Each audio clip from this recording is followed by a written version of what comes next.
Antoine, le fils du chef multi-étoilé Yannick Aleno, est mort hier à Paris. Oui, âgé de 24 ans, il conduisait son scooter quand il a été percuté de plein fouet par un chauffard qui venait de voler une voiture. William Molinier, le parquet de Paris vient d'ouvrir une enquête pour homicide involontaire aggravé.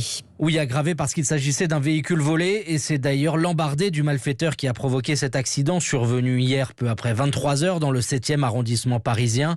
Selon nos informations, le voleur s'est présenté au voiturier d'un restaurant huppé avec un faux ticket pour se faire remettre les clés d'une voiture de luxe.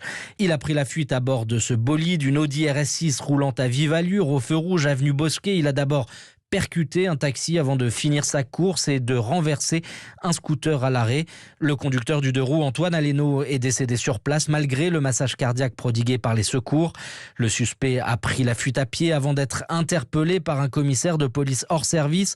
Cet homme a 25 ans. On sait peu de choses à cette heure sur son profil, si ce n'est qu'il est originaire de Bezons dans le Val d'Oise et qu'il est connu selon une source policière pour différents délits routiers. C'est le service du traitement judiciaire des accidents de la préfecture de police qui est en charge de l'enquête. Antoine Aleno avait ouvert un restaurant de burgers avec son père et notre spécialiste de la gastronomie, Laurent Mariotte, l'avait reçu dans son émission La Table des Bons Vivants. Il lui rend hommage.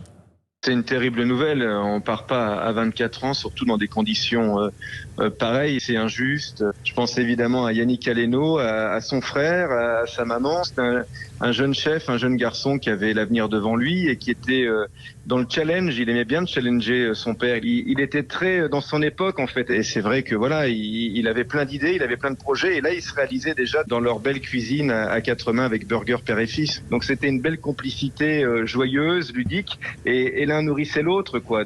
J'imagine qu'ils avaient plein de belles envies et de beaux projets en commun, oui.